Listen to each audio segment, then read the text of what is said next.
اعوذ باللہ من الشیطان الرجیم بسم اللہ الرحمن الرحیم السلام علیکم ورحمۃ اللہ وبرکاتہ۔ ابو ذر غفاری صحابی رسول صلی اللہ علیہ وآلہ وسلم، صحابی جندوب بن جنادہ نام، ابو ذر کنیت، شیخ الاسلام لقب، قبیلہ بنو غفار سے تھے جس کا پیشہ رہزنی تھا۔ ابتدا میں آپ نے بھی آبائی پیشہ اختیار کیا، لیکن جب رسول پاک صلی اللہ علیہ وآلہ وسلم کی بعثت کی خبر سنی تو مکہ آ کر اسلام قبول کر لیا۔ عظیم المرتبت محدثین میں شمار ہوتے ہیں۔ آپ سے بے شمار احادیث مروی ہیں۔ بڑے قناعت پسند اور سادہ مزاج تھے۔ مال و زر کے معاملے میں قلندرانہ مسلک رکھتے تھے۔ نام و نسب: جندب نام، ابو ذر کنیت، مسیح الاسلام لقب، سلسلہ نسب یہ ہے: جندب بن جنادہ ابن قیس بن عمرو بن ملیل بن سقی بن حزام بن غفار بن ملیل بن حمزہ بکر بن عبد مناف بن کنانہ بن خزیمہ بن مدرقہ غفاری۔ ماں کا نام رملہ تھا اور قبیلہ بنی غفار سے تعلق رکھتی تھی۔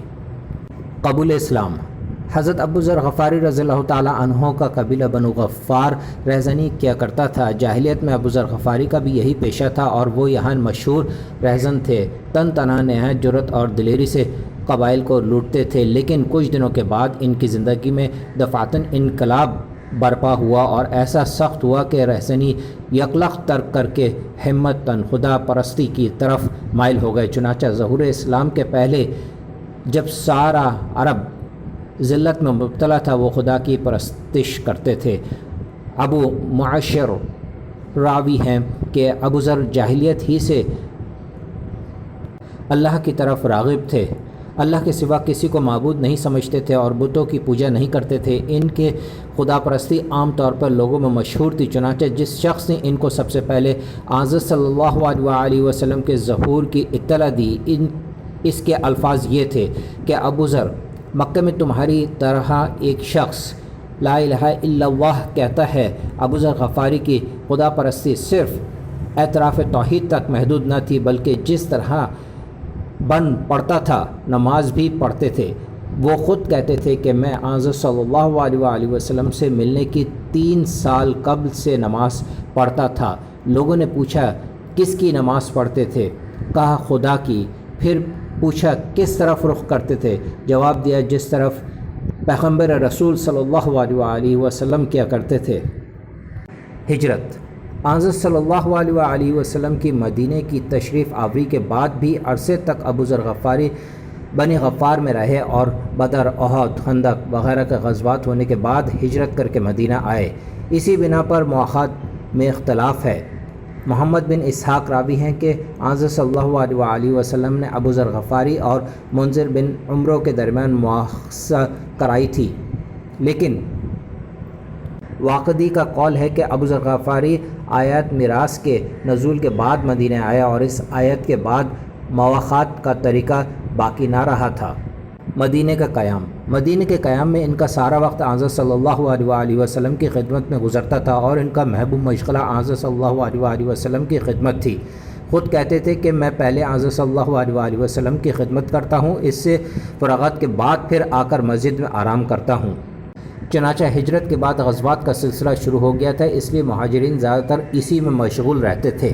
عہد شیخین: حضرت ابو ذر غفاری فطرہ فقیر، منشا زب پیشہ، تارک الدنیا اور عزلت پسند تھے، اسی لیے حضرت صلی اللہ علیہ وآلہ وسلم نے ان کو مسیح الاسلام کا لقب دیا تھا۔ حضرت صلی اللہ علیہ وآلہ وسلم کے بعد انہوں نے دنیا سے ہی قطع تعلق کر لیا، لیکن قیام دربار محبوب ہی میں رہا۔ وفات نبی صلی اللہ علیہ وآلہ وسلم سے دل ٹوٹ چکا تھا، اس لیے عہد صدیقی میں کسی چیز میں کوئی حصہ نہیں لیا۔ حضرت ابو بکر صدیق رضی اللہ تعالیٰ عنہ کی وفات نے بھی شکست خاطر کر دیا۔ گلشن مدینہ انہیں ویران نظر آنے لگا، اس لیے مدینہ چھوڑ کر شام کی غربت اختیار کر لی۔ وفات: حضرت ابو ذر غفاری رضی اللہ تعالیٰ عنہ کی وفات کا واقعہ بھی نہایت حسرت انگیز ہے۔ 31 ہجری میں زبدہ کے ویرانے میں وفات پائی۔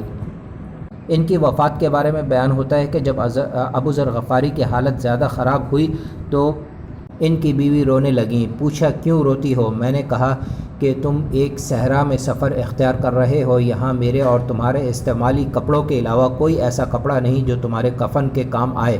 فرمایا رونا موقوف کرو، میں تم کو ایک خوشخبری سناتا ہوں۔ میں نے آن صلی اللہ علیہ وآلہ وسلم سے سنا ہے کہ جس مسلمان کے 2 یا 3 لڑکے مر چکے ہوں وہ آگ سے بچانے کے لیے کافی ہیں۔ آپ صلی اللہ علیہ وآلہ وسلم نے چند آدمیوں کے سامنے، جن میں ایک میں بھی تھا، یہ فرمایا کہ تم میں سے ایک شخص صحرا میں مرے گا اور اس کی موت کے وقت وہاں مسلمانوں کی ایک جماعت پہنچ جائے گی، میرے علاوہ ان میں سب آبادی میں مر چکے ہیں، اب صرف میں باقی رہ گیا ہوں، اس لیے وہ شخص یقیناً میں ہی ہوں، اور میں بحلف کہتا ہوں کہ نہ میں نے تم سے جھوٹ بیان کیا ہے اور نہ ہی کہنے والوں نے جھوٹ کہا ہے، اس لیے گزرگاہ پر جا کر دیکھو کہ غیبی امداد ضرور آتی ہوگی۔ میں نے کہا اب تو حجاج بھی واپس جا چکے ہیں اور راستہ بند ہو چکا ہے۔ فرمایا نہیں، جا کر دیکھو۔ چنانچہ میں نے ایک طرف دوڑ کر ٹیلے پر چڑھ کر دیکھنے جاتی تھی اور دوسری طرف بھاگ کر ان کی تیمارداری کرتی تھی۔ اسی دوڑ دھوپ اور تلاش و انتظار کا سلسلہ جاری تھا کہ دور سے کچھ سوار آتے دکھائی دیے۔ میں نے اشارہ کیا، وہ لوگ نہایت تیزی سے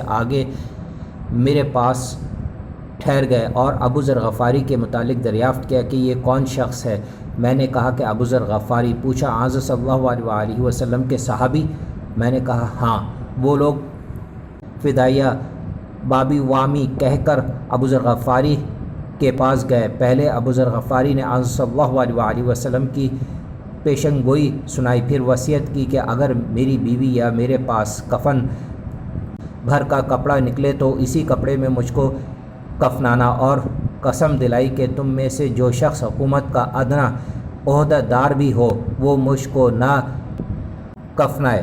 اتفاق سے ایک انصاری نوجوان کے علاوہ ان میں سے ہر شخص کسی نہ کسی خدمت میں معمور رہ چکا تھا۔ چنانچہ انصاری نے کہا کہ چچا میرے پاس ایک چادر ہے، اس کے علاوہ 2 کپڑے اور ہیں جو خاص میری والدہ کے ہاتھ کے بنے ہوئے ہیں، انہی میں آپ کو کفناؤں گا۔ فرمایا ہاں تم ہی کفنانا۔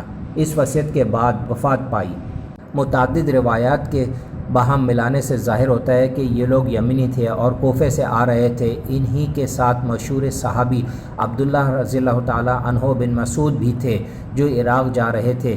بہرحال اس انصاری نوجوان نے ان کو کفنایا اور عبداللہ بن مسعود نے نماز جنازہ پڑھائی، اور پھر سبھوں نے مل کر اسی صحرا کے ایک گوشے میں ان کو پیوند خاک کیا۔ حوالہ جات: ابن سعد جز 4 صفحہ نمبر 163۔ ہماری ویڈیو آپ کو پسند آئے تو ضرور سبسکرائب کیجئے، لائک کیجئے، کمنٹس کیجئے اور بیل آئیکن کے بٹن کو ضرور پریس کیجئے تاکہ نئی آنے والی ویڈیوز آپ تک آسانی سے پہنچ سکیں۔